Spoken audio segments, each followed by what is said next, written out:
I'm Caroline Beckwith.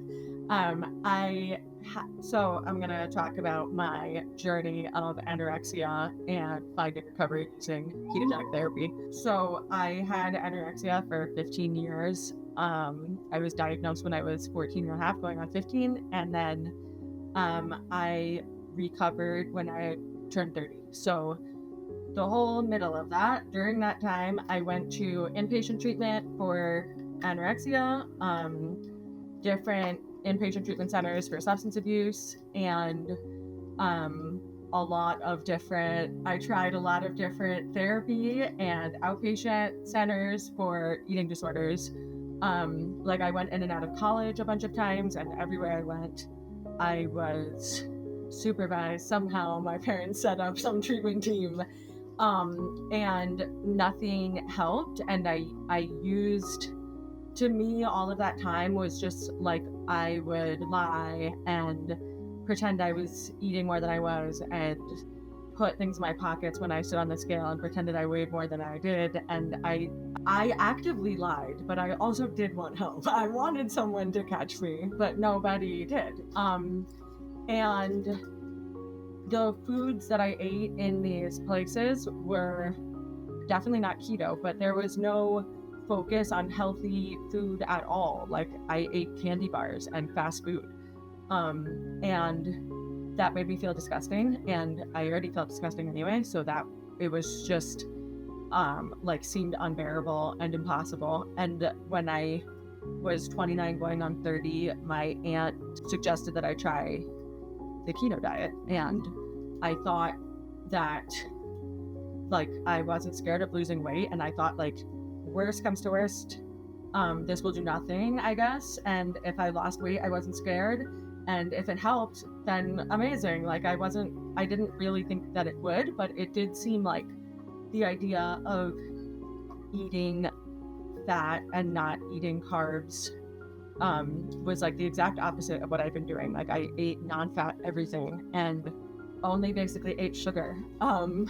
So this seemed like it'll do something. I didn't think it would completely cure me, but then I started it and I stuck with it for a couple months, and it was a huge change. Not overnight, but over a couple months, which in the big scheme of things was very fast compared to anything else. Nothing else even worked. And this was within a couple of weeks, I could feel this is worth sticking with, something's happening.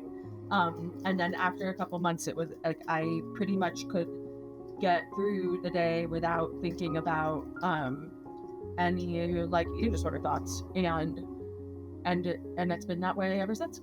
So the biggest difference is how I felt before and after keto. There was every single thing was different, because every single part of my day before this was devoted to burning calories and how to not consume any calories. So it was all I thought about. That was the one function that I had. So I got through school and had jobs and had relationships sort of throughout this whole time, but everything was came second to being thin and being able to go to the gym for as long as I wanted and being able to eat frozen yogurt for all my meals. And if anything got in the way of that, I couldn't do it. So it was this very obviously limited life. And I couldn't travel or do anything spontaneous ever, because everything had to be planned around the exercise and the eating.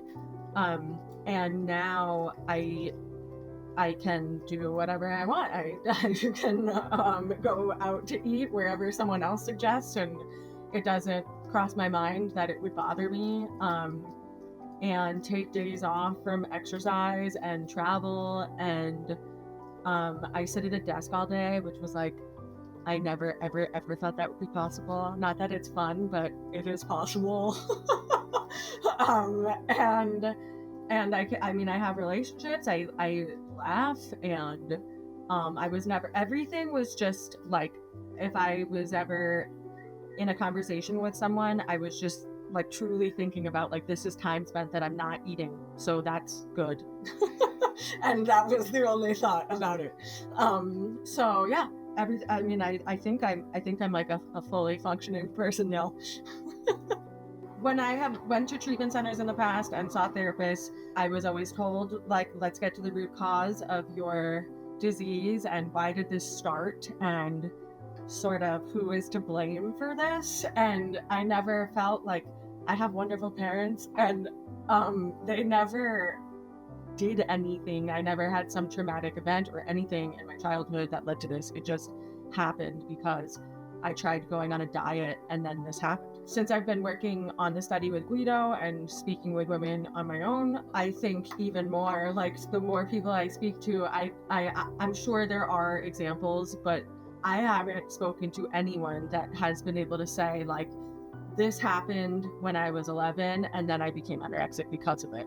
Of course, I can't say everybody, but everyone that I've spoken to is sort of in the same boat of, like, they don't know why this happened, but it started really quickly, and the same feeling of whether it was about control to begin with, to go on a diet and try to lose weight, it very quickly became out of their control, and truly everyone has said that same way of, like, it's not up to me to just choose to not be anorexic anymore. If we could do that, we all would have never gone to treatment.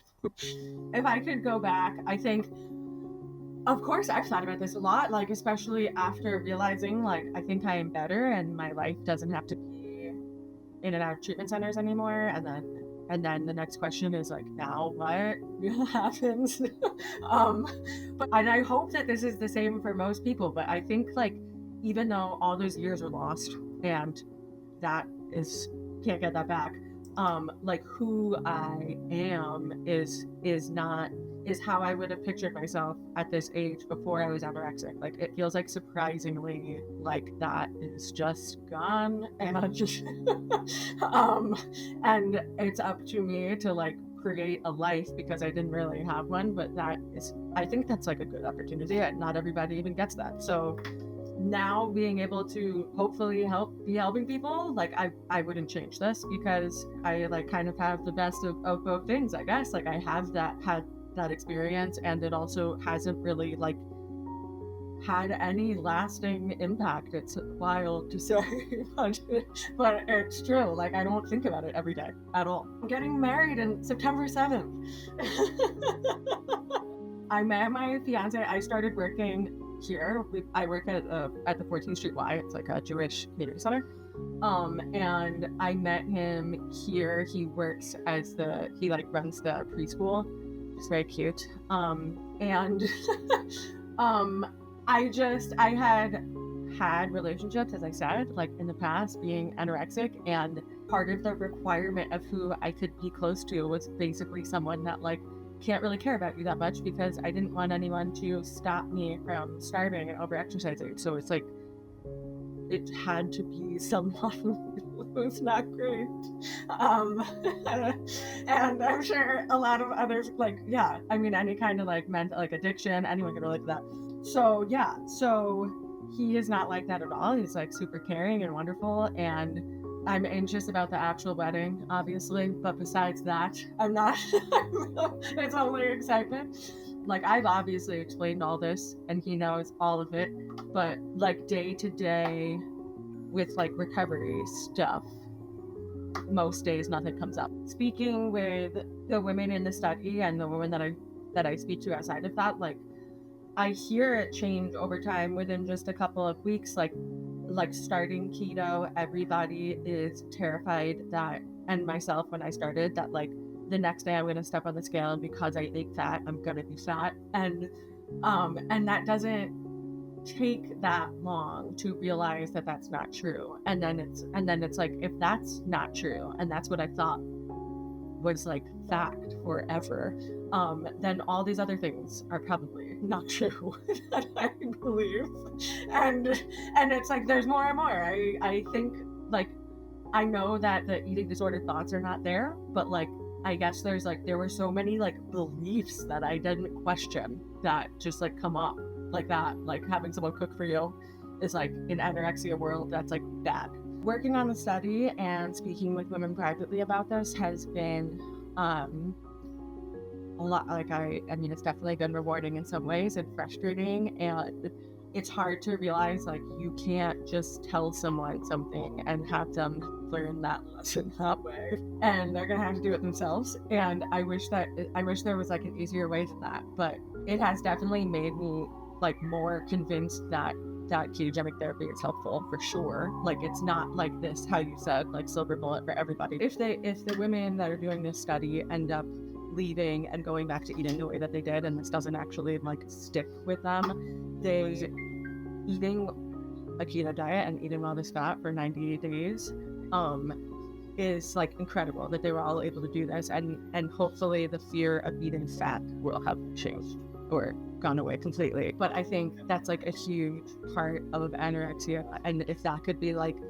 broken, then that's something that's like a really good step in the right direction. And even like I think about myself, if I had this and had it not work and gone back, I would have still been able to like be more comfortable with salad dressings, and I mean I literally didn't eat any fat, so so I was like scared of all food with it. So it's huge, even if they don't stick with it.